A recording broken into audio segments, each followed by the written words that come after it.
So I started building tech startups and ended up as a venture studio. So I founded that and ran that for 6 years in Los Angeles. Built 65 startups. 65. So that was perfect for AI that could analyze vast amounts of data.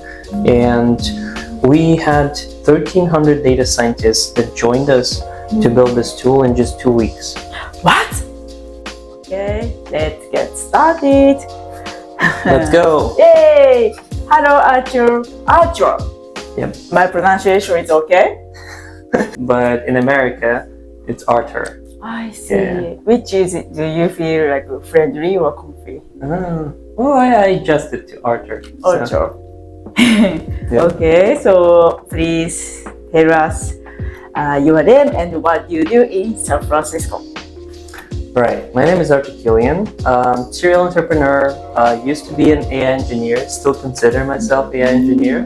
But after working for a couple of years in engineering back in Ukraine, that's where I'm originally from, I realized that I was quite bored from just writing code and wanted to do something more. And that's how I jumped into tech startups. So I started building tech startups and ended up building a place to build many startups, which was a venture studio. So I founded that and ran that for 6 years in Los Angeles. Built 65 startups. 65? Yeah, too much. Too much. I almost explain it as a startup conveyor, like a factory. Factory, cool. It's going, and you produce more and more startups. But to be honest, for me, it was also a very exhausting journey. I've done a lot in a very short term, but I always wanted to do something more and something more meaningful. And I always wanted to build technology for social good. Except I had this limiting belief that first I have to become rich, and then I can do it. So for me, it was a limiting belief that somehow got challenged when the COVID pandemic started. So for a moment, money didn't matter, right? We were all the same, locked down. Yeah. And also the startup ecosystem just froze. Like there was nothing happening. So at that moment, I felt like, okay, maybe, this is the time for me to actually do what I always wanted to do. And I jumped in to help with the COVID pandemic, to use AI for social good and help medical researchers analyze scientific literature about viruses, about COVID. And that's how I jumped into a beautiful world of social impact technology. And now I'm a founder of Radical Philanthropies, which is kind of like a venture studio, but for nonprofit social impact type of projects. Really? Oh, okay. And that's the nonprofit side. I also have a business that is a startup that is teaching AI models to speak other underrepresented languages. So right now, the AI in general industry is very English-centric. And even though, ChatGPT speaks many languages, it doesn't do it perfectly because it's still, centered around the English-centric kind of direction. So that's where the opportunity is. This is how we're approaching it from the perspective of tailoring AI to represent cultures, social norms, values, ideologies, philosophy, all of these things that actually make us, see the world and treat each other in the way that we're raised in our culture through language. Amazing. Yeah, so we met 2 days ago at the meetup, right? And then I saw your work history.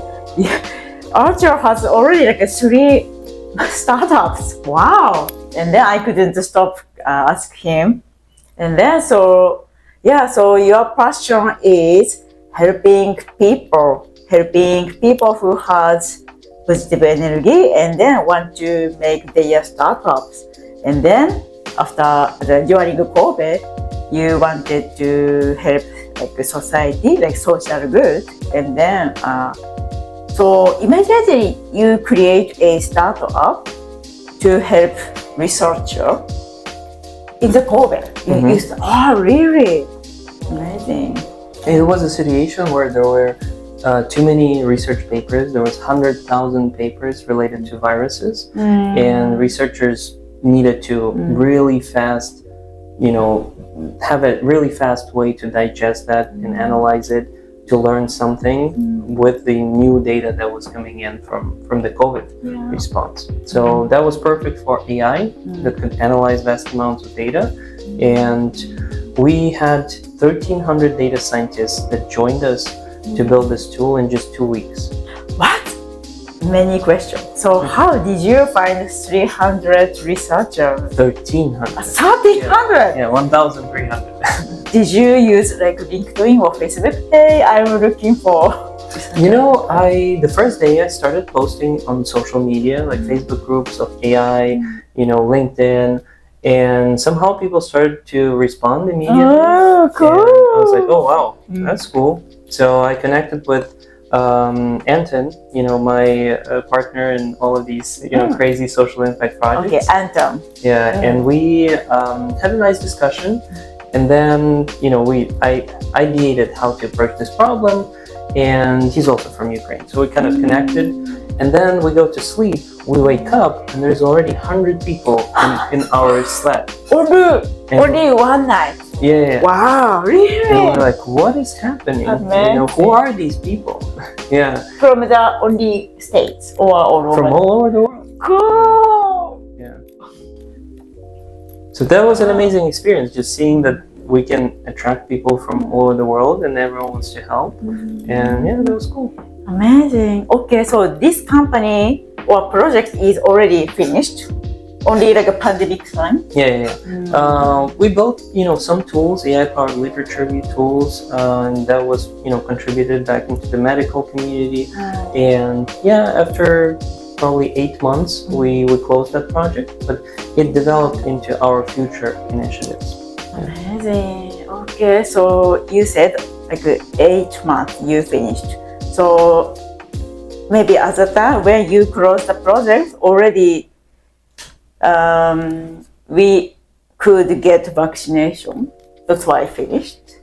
It was more on, was less need for things like that because there was already some understanding of the literature. There was, the companies haven't yet released the vaccines, but they were already, they knew what to do. They just needed time to actually, test the vaccine and release it.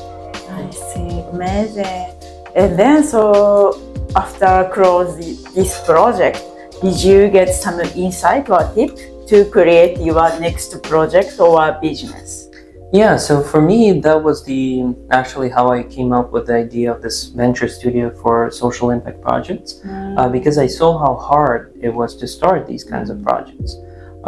When you start something, you assume that everyone will help you. Yes. And that's a good assumption until you go to big companies and you ask for help and resources, and they all, the first thing they say is like, do you have 501c3? And you're like, what is that?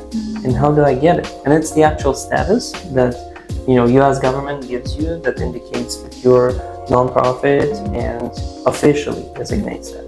And usually it takes like a year. 1 year. Yeah, to get it. Which means like if something happens and you want to create an initiative to help with that cause, you have to wait for a year until you can do it. Because government work is so slow, they cannot approve immediately. Yeah, and technically speaking, you can start like receiving donations and all of it and retroactively kind of qualify, but that's also a risk because what if they don't approve it? Then it's a challenge. And then all of this bureaucracy, speaking with lawyers how to do it, it's just so hard that most people, like us, when they want to do something social good, they jump in, they spend like 2-3 months trying to understand the complexity, and then they give up. They're like, oh, this is too hard, there's too much work, I'll just go back to doing what I was doing. So I thought that, okay, this is actually something that I want to solve, and filed a mission for Radical Philanthropies, and that's how it got created. And now, all those learnings from pandemic, they were super helpful because when the mission got approved a year later in 2021, I started building out the infrastructure to do more of these projects. So now I could go to Google and Amazon and others and show, hey, we're 501c3. Could you give us some resources? I see. Interesting. And then okay. So venture studio. So do you remember the first your client to ask you your help when you created your venture studio? Well, it was all kind of like going organically from the initiatives. I see already. I wanted to support. In March 2022, my plan was to release 3 initiatives: ethical sourcing, the support of underrepresented groups of society, also the education for those kinds of groups. But it didn't happen because Russia invaded Ukraine in February. And in a way, I took all of that infrastructure, all those resources, and was able to pull it into Ukraine and fulfilling the mission, of the venture studio. Because when something happens, you can immediately do things, not wait for a year. So in a way, we had all the technical infrastructure, we had resources, we had the status to be able to receive donations during the first night. First couple of hours, we started building things to help evacuate people, to help connect them with the drivers. And that's how we started doing a lot of these things that would not be possible without the previous COVID experience. Because we learned how to manage, groups of volunteers that are all over the world. Like we were sitting, Los Angeles, San Francisco, New York, Brazil, India, and we were all collaborating in this magical, way to evacuate people in Ukraine. And that's something, some people, some journalists started asking me, because we grew so fast, they started questioning, hey, did you prepare all of this, beforehand? And I obviously wasn't preparing for a full-scale invasion. No one thought that would happen, besides U.S. government. They've been warning everyone, but everyone was like, no, it won't be that big. But for me, it was this magical kind of almost like fulfilling the destiny, right? That I've done all of these things and then had all the needed pieces and the experience and people and processes, so that when it happened, it all just magically connected. I see. I have a question. Like, in order to manage volunteer people from all over the world, so I cannot imagine like using technology and managing people. Just my understanding or idea, we need some real person to manage. It's interesting because we've done it so well that we got invited to a management conference. Management conference? Because they couldn't believe that we could do it. Yeah. Right? And they were like, okay, can you tell us what happened and how you managed it? And there's this kind of keynote out there. It's called Managing the Chaos. So, people can find it. You can link to it. You spoke? So we delivered this keynote. I want to see. Together with a team that was managing, like the core team. Yes. And we described the challenges that we've had and how technology helped with that. It was a beautiful combination of things. Like we would use Slack, the workspace, and people would, join that Slack, and then we would use, Airtable, Notion, Google Docs to streamline the process, to show people where to go, which projects exist, Trello for project management. So all of these things that sound very trivial and are used for day-to-day in businesses were super helpful for an environment like that. Interesting. So, for example, there are two, big barrier. One is like depends on the area, like different rule and different language. Of course, almost all people in the world, they can speak English, so they can attend the Slack group. But I wonder Japanese people has passion, but I cannot speak English. So like language barrier. And second, okay, maybe like a milestone or big task, and then making sub-tasks, Yeah, yeah. like Asana. Yeah, like Trello, Asana, those kinds of tools. We did have some Japanese people join, Really? both for COVID and for Ukrainian initiative. The language barrier is a big, barrier, but there's also a phenomenon that I call, lack of common speech. It's an interesting phenomenon. I first observed it during 2020 COVID thing, where we had like 50 people join the call from different countries, different cultures, different languages, different ages, and we would try to solve a problem, right? And sometimes those problems would be very simple, like a technical problem. But because people come from different backgrounds, different cultures, they use English, right? It's the same language, but they mean different things. I see. So it's like there's a common language, but not a common speech. And that was the first time I was like, whoa, wow, okay, this is what's happening. Because I would try to jump in and try to resolve those differences. It was super hard. Because I would also come in with my understanding of the situation. So how did you solve the problem? For example, using translation AI software? Or... No, it was really about having smaller groups where people can, understand each other better. And then having people that would go from a team to team and almost like connect them, I see. And then you could understand, okay, you are talking about this, like that.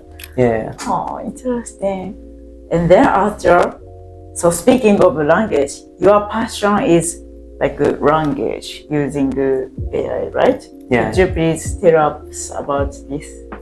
Yeah, for me, language, as I said, that was the first time I really understood the power of language and how it can mean different things and words can mean different things by whoever says them. But the way I stumbled into my current challenge is I was traveling in Guatemala in Central America. In this year? Yeah, this winter. And I realized something when I was there. I saw amazing food, amazing nature, amazing people. Everything was amazing. But there was something missing for me. And that missing piece was the fact that I couldn't find anyone who spoke local languages, Maya, native indigenous languages. And I would start asking people just on the street and like the people at restaurants, do you speak, Kichikel, the actual Mayan languages? And they would say, no, unfortunately, no. What? Yeah. Really? Americanized? Spanish-ized, because Spanish is everywhere there. Yeah. So, and I started digging and realized that it's because younger generations, they all grow up on TikTok, YouTube, and it's all Spanish content, right? Wow. So there's no mode of engagement with those languages. That's why no one is learning them. And for me, it was like, whoa, okay, so this is how technology is affecting actual culture. And when AI comes, LLMs, it will erase those cultures completely. Oh, no. So, 1-2 generations, and they're completely gone. The culture, all things that are related to language, because the language is not just a tool of efficient communication. It's how we see the world. It's how we treat each other. It's how we, perceive certain phenomena. So for me, it was a big realization, and I thought, okay, so we should probably create LLMs to speak those languages. Yeah, and create a utility for them. Create AI tutor that teaches kids that language, or applications with that language. And I got really passionate about this, and I started thinking about how to actually do it, and realized how hard of a problem it actually is. From data sets to evaluations, to techniques, to the actual technical challenge. So we wrote the first research paper and realized that, actually it's worth pursuing. So that's how I started this. And then I realized that you actually have to do this for all languages other than English, because even for other languages like Portuguese, for example, or Arabic, there's so many languages that are not properly represented by ChatGPT, Google and others. Yeah. And the differences matter. The language by itself, like there's Portuguese, in Portugal, Yeah. and then there's Brazilian, which is different. Like yes, it's the same language. Dialogue. It's like the cultural influence and all of these things. Spanish influence, the native influences, all of these things matter. So it's almost impossible to create one model, one ChatGPT that just, speaks all of these languages. Yeah. Okay, so your passion and mission is saving the not minion, what can I say?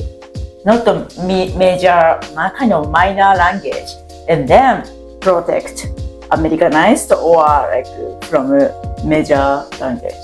At first I thought that it was about just like smaller languages, but then I realized that every culture needs this because, there are things that are so special and local to the, the community, to culture. Like for example, in Japan, I know that some people complain that ChatGPT speaks like a foreigner that learn, Japanese, because some words are not used properly. I see. Yeah. And obviously the culture, right? Some traditions, some, things that get almost like discarded because that's not the focus.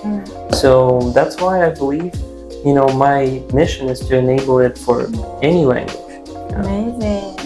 So, for example, in the US, like a native Indian culture, and they have own language. Maybe not only one, maybe several. Many. Right?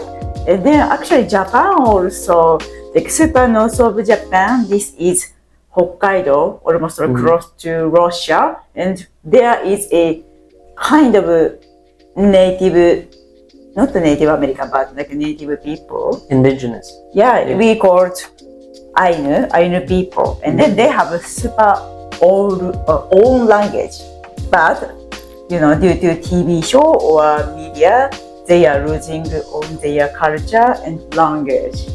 Yeah. Same thing, Navajo. It's basically the less native speakers exist, the less native speakers are being produced. It's going only down because of the influence of English and Spanish, actually. So in terms of Navajo, other tribes, in Canada, there are a lot of indigenous tribes with different languages. And those are, completely different languages. And it's fascinating because if we just assume that we're only focusing on English, 50 years from now everyone speaks English and all these cultures are gone, this is a very sad, reality. Because all the knowledge, wisdom, all of these things, they're gone. Yeah. We talked about Babel's Tower. Yeah. Please tell us about it. I love this story. Yeah, it's a biblical reference. I call it the first story that mentions innovation, because it talks about how people were able to build a tower because they invented brick and mortar. And it's almost like they invented it because they spoke one language and they had common speech. They could understand each other really well. And that's why the cooperation happened, collaboration happened, and they were able to achieve something, impossible. Except, they had their ambitions very high and kind of trying to reach God and be higher than God.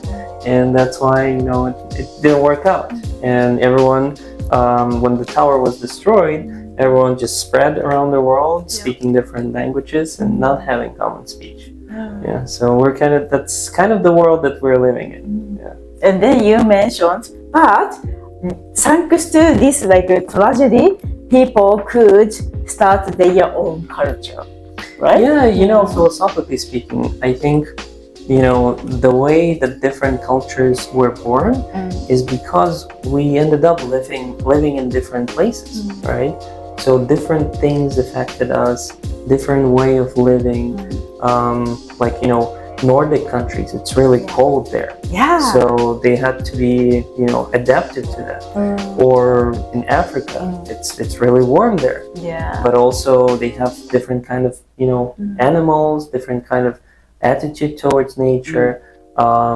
Native Indian tribes here in America have a completely different version of the kind of the world. They treat nature as a part of their world, right? Community-driven things, versus Western world being more individualistic, right? And I think in Japan you have also like the appreciation of nature too, right? Yes. And then I love the story which you mentioned 2 days ago. One of the small village, they don't have the word about like a lot or number. Yeah. Which? There's a tribe in Amazon, I think it's called Piraha, and they don't have words for color. Or Wow. or counting. Wow, they don't matter 1 or 2 or 3 or 100. Which is, very interesting because for them it makes sense. For us it's like how can we do that? Yeah. So as a Japanese, we have a kind of appreciation culture for nature. So before eating food, we say "itadakimasu." It means appreciate to the chef, appreciate to the farmer to make the veggie, appreciate to the meat, some bird, chicken or beef, whatever, and then "itadakimasu." And then after finish the food, we said "gochisousama." This is like a thank you for everyone. Yeah. I really like that, appreciation and respect part of Japanese culture. Yeah. And then speaking of the language culture in Ukraine, you said like love, about love. Oh yeah, I love that story. In Ukrainian we have 2 words for love. Love when you love to eat, I don't know, burger or fries, and love when you have a romantic love, actual relationship. So those are 2 completely different worlds. Whereas, in English there's love, kind of like it's a one word. Yeah. So, romance and hamburger. How about sister or mom? Yeah, that's Romance or hamburger? It's a good question. Yeah, it's more of a middle. It depends on the context. But the actual word for romantic, you wouldn't use that for a family member. Okay. It's really like about romantic. Okay. Yeah. So maybe after engage, like please get married with me, and then we can say love, I love you. Yeah. Well, usually people say it before so they can get engaged. Oh, really? I see. Yeah. Oh, so interesting. Okay, but I have a question. So this product service, how do we make profit? For example, like Duolingo, like education software, or like Wikipedia, please donate us, and then somehow we can survive. Which type or other type? Yeah, I thought a lot about it, and this is how I was originally trying to do this as a nonprofit, right? But then I quickly realized that the amount of resources needed to do this, actual compute, GPUs, the computational power to train the models, it's way too expensive. And no one's gonna, donate that. That's why, we packaged it as a commercial business where we give companies these capabilities if they want to enable that language for their audience. So for example, which AI tool do you use? Like Perplexity, do you use it? ChatGPT, and I love to use DeepL. Oh, translation service. Yeah. So imagine maybe Perplexity or U.com, which are search engines, right, with AI tools, or like browser. Do you know browser? Yes. Browser. Browser is like just Google and many tabs. Yeah, and many of the browsers right now are giving the capabilities of generative AI, so you can chat with the results. I see. So being able to provide that capability to a company to speak, Ukrainian properly, or being able to speak Japanese, or being able to speak Portuguese and be good with it. Because imagine Coca-Cola wants to use AI in Brazil, and they use AI to generate social media posts, right? They want to make sure that what they generate is actually good and not offensive, because AI can generate something that will look stupid, not accurate. More about like the actual the social norms and values, culture, those types of things. So I don't know, is there something in Japanese that a foreigner could say that would sound rude? Or I cannot come up with this idea, but so since I do a podcast / community in Tokyo for foreigners entrepreneur, so we held a meetup. The concept was localization, because many American companies, Western companies want to expand the Asian market in Japan, but Japan has super specific weird culture. Not only language, we have to understand and learn their culture. So culture and language is super like the couple. We cannot separate. So the Peter Thiel, he has a startup, already not a startup company, it's Palantir. And they made an office in Tokyo. And then I checked Palantir Japan, Palantir Tokyo office website. Terrible. Somehow like weird, font also weird, like fishy, fake. And they like thank you so much, like that. Why?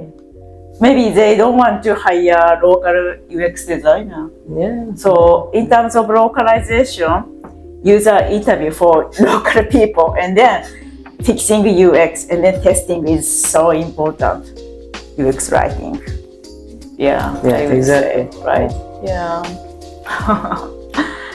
Okay, so if like our audience want to see your product or website, do you already have a website or a product? We don't have a website yet, so we're quite stealth for now. But I hope in like a month or two we're gonna have a couple of models that people will be able to play around with and showcase why these hyper local context driven models are much better than the other big things that Facebook or Google are releasing. Amazing. And also you still have incubator, like a venture studio. So this website radicalphilanthropies.org. You can check it out. And the one that we're actively promoting right now is called polyagent.co. And this is a community of people that care about AI and kind of like using AI from theory to the actual applications. So it's a group of people passionate about learning new things about AI. A lot of engineers, a lot of researchers, but we're also looking for more entrepreneurs and people that are not super technical, because this is where the magic happens. When you get different people from different backgrounds collectively learning, that's very valuable. So I love that. When did you start this community? We started it in January this year. Actually. And contrary to my previous things, that we've grown super fast. Right? COVID thing grew 2 weeks, 1,300 people.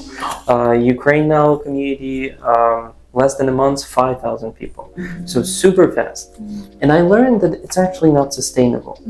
People burn out, and people are obviously in a time of crisis. Everyone wants to help, but when it's 5,000 people in Slack, it's crazy. So with this one, we're trying to grow slow and focus on quality of the engagement and having more conversations with less people. So that's working good so far. We're organizing all kinds of events. We've done AI for Good event last month. We're gonna have another one coming up, and we're doing these to create a space for people to come and actually talk about why are we creating AI things, like how to focus on the utility and the good aspect of it. Yes. Not just, run and build the next, super intelligence and it will save us all. But what does it actually mean? Oh, I love that. So I found your another superpower is community builder. And the community, we have not built it. You think it's everyone can do it, but you could do it like fostering. And then this time you want to like long term, not like a rush, like making the forest. Yeah. More Beautiful. natural, less, fast, but more slow and meaningful. Actually, I wrote like a research paper on how to facilitate these decentralized groups. We can also link to it in the video. Of course. I often joke that I wrote that paper and I did that keynote for management conference for myself in the future.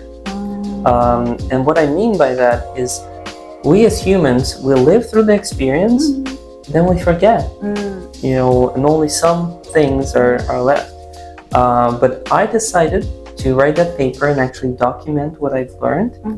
And I wrote that in 2020 after COVID thing. And the keynote also was in 2020.